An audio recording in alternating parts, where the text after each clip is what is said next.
Ola a todas e a todos en máis un vídeo. Está a cousa un pouco parada, acabaran as ferias, comeza agora o curso e andamos a mil cousas, como sempre, ou por lo menos ando a mil cousas, a cabeza está sempre ás voltas entón, pois, mando este vídeo, un novo vídeo, para comentar, pois, un par de cousas.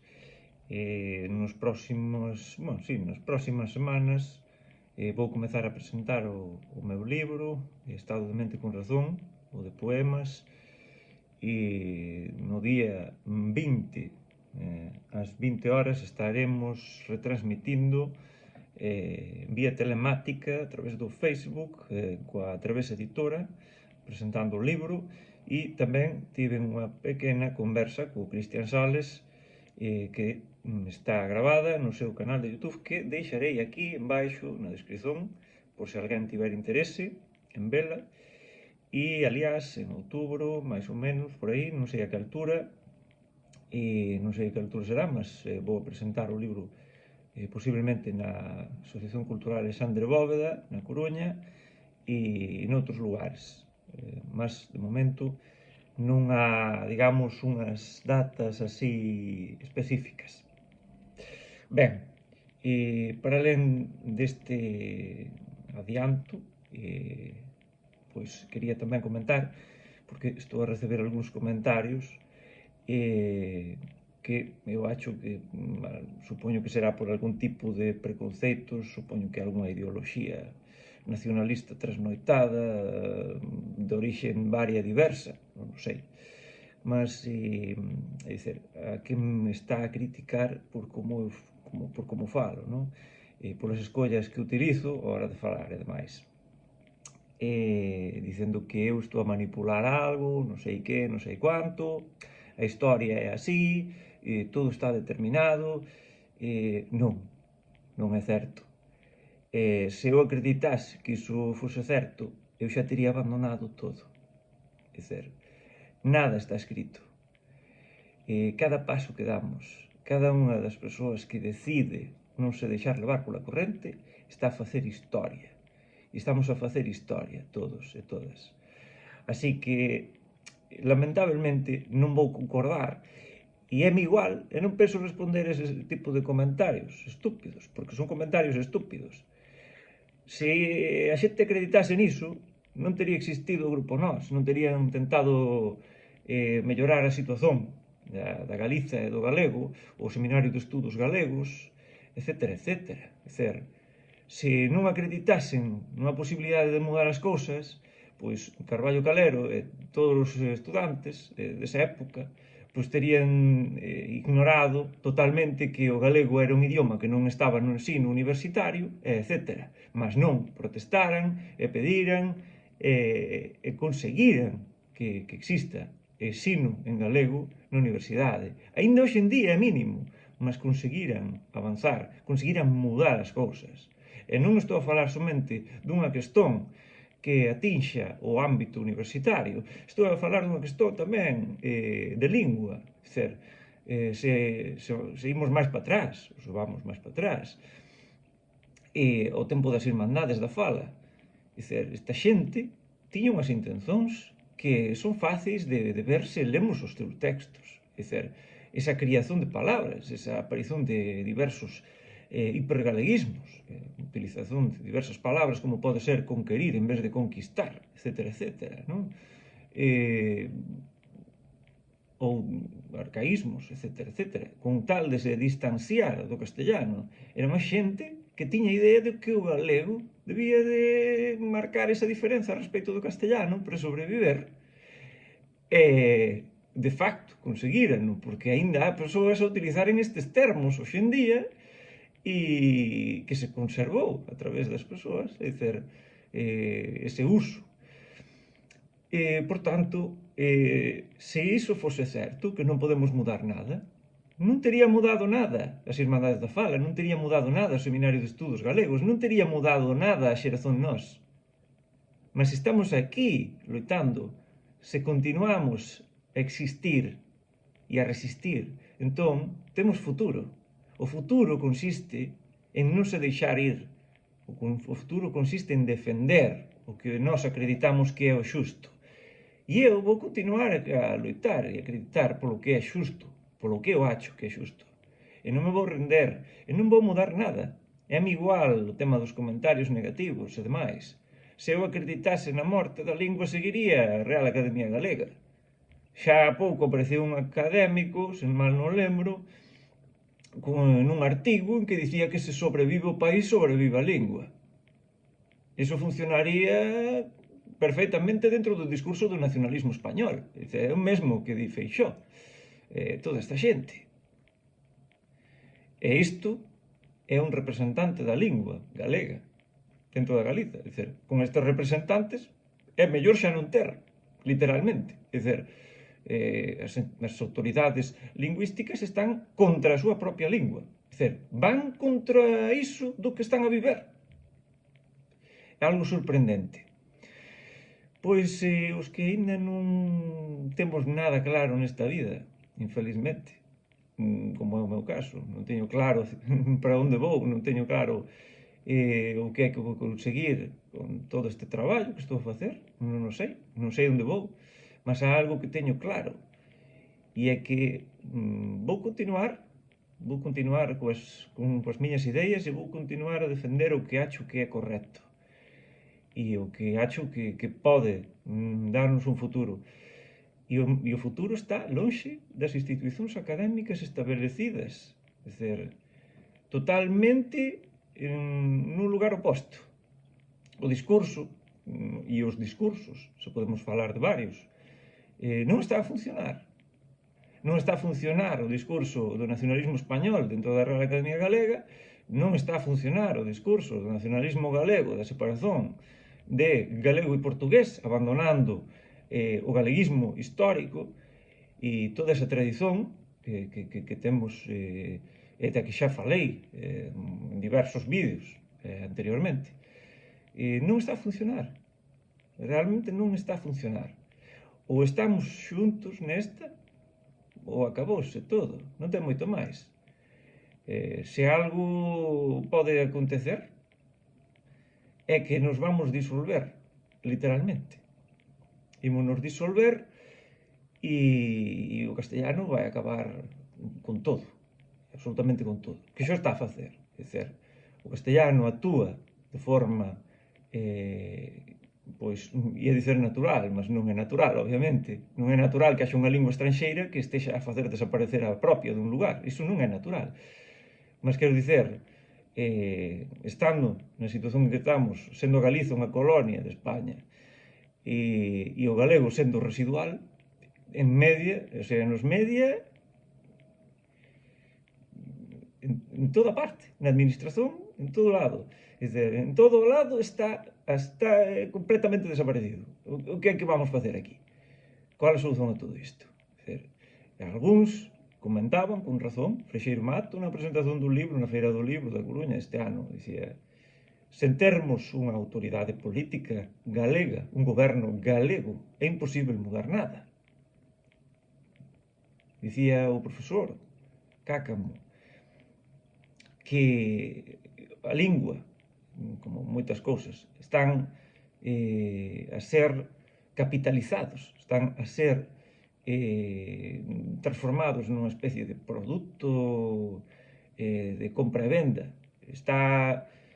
O capitalismo está a actuar dunhas formas brutais e a lingua non deixa de ser considerado pois parte deses produtos derivados e, por tanto, descapitalizar a lingua daríalle unha forma de sobreviver, por así dicirlo. Iso comentaba.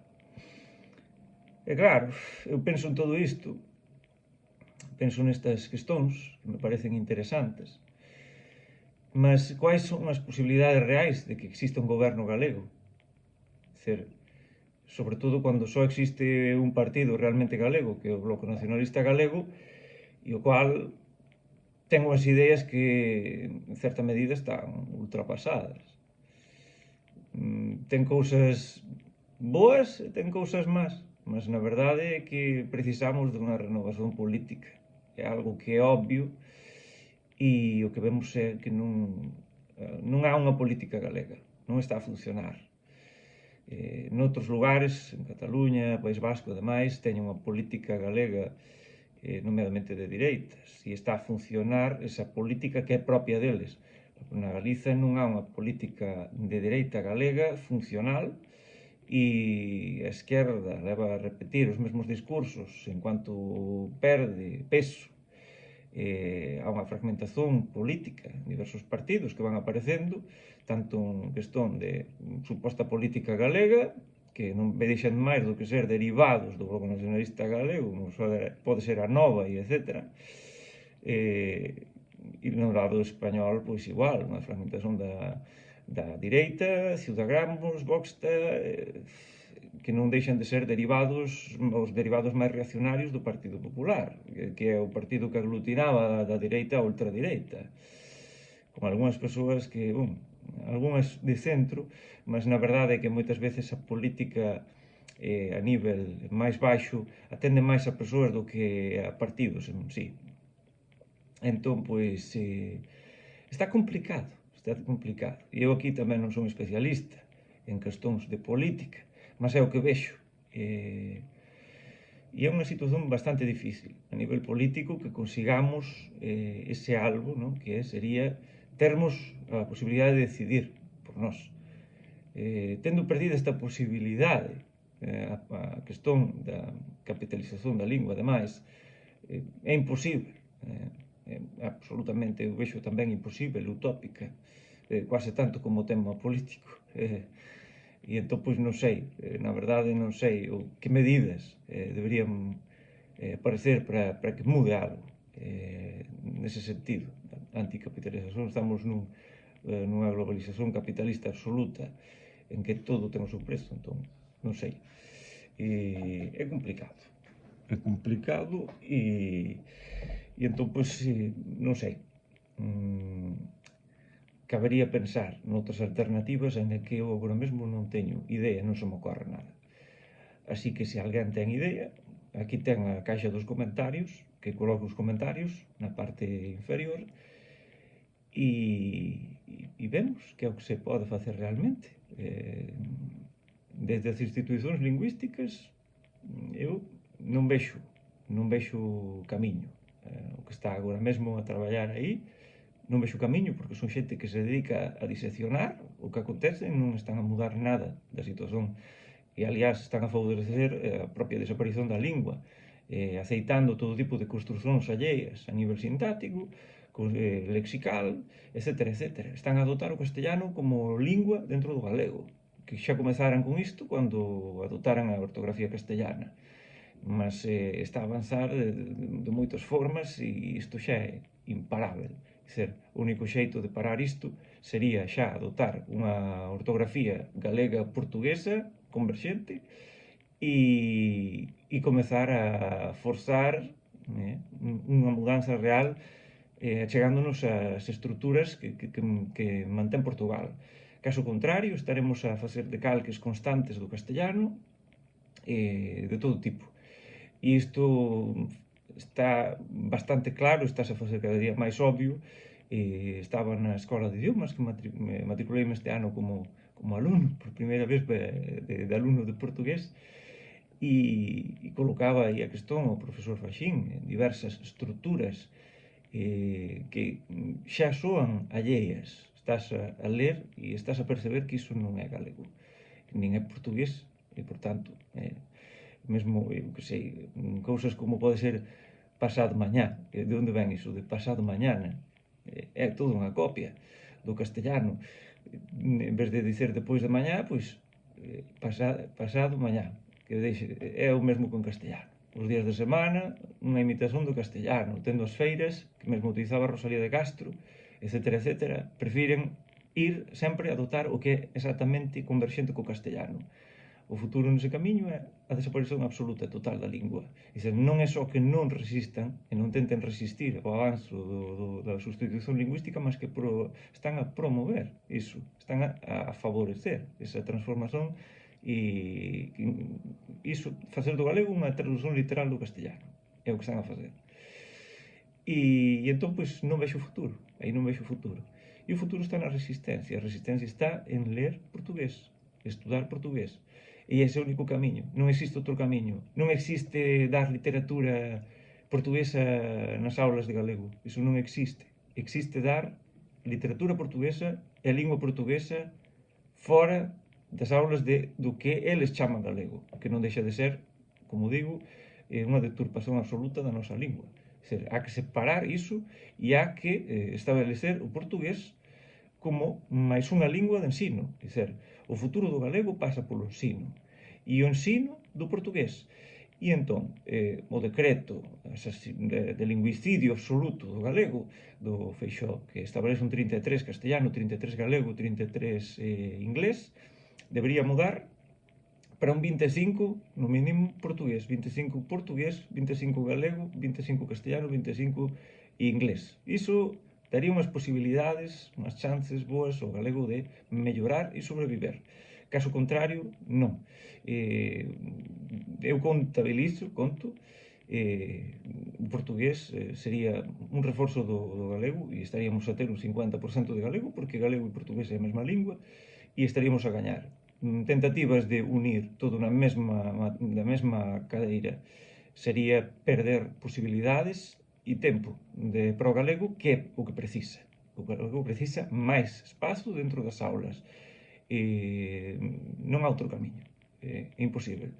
Ten de entrar no ensino con forza, ten de entrar na vía pública, sinais, ten de entrar nos negocios das empresas, que moitas delas teñen en galego todo, en galego portugués, en Portugal, e aquí non o teñen, está todo en castellano. Esas empresas deberían mudar a súa política e favorecer a conservación das linguas, tal e como aparece tamén no propio Estatuto de Autonomía, que se debe favorecer iso, mas iso só está a funcionar supostamente no ámbito das institucións públicas, mas iso realmente non está a funcionar. Aliás, há funcionarios que non saben galego e deberían sabelo por lei. Continuamos na mesma. Están sen cumprir as leis, poucas, que supostamente favorecen a conservación do galego, e faltan moitas outras para facelo realmente. E há outras que xa son contra, como é o que comento desde a educación e tal. Este é o único camiño que vexo. O único camiño do galego é un reforzo importante dentro da educación pública e, fundamentalmente, inmersión lingüística. Son as dúas posibilidades que ten o galego para sobreviver. Entrar desde o inicio, desde o xardín de infancia, e facelo ben. Non existe outro camiño. Caso contrario, son ilusóns criadas e mantidas pola direita española e polas institucións lingüísticas galegas, que son máis españolas do que galegas. Está cada día máis claro, está máis ás vistas, e iso é innegável. Por tanto, fica aquí o vídeo. Un abrazo a todas e a todos e vémonos no próximo. Veña, ata logo.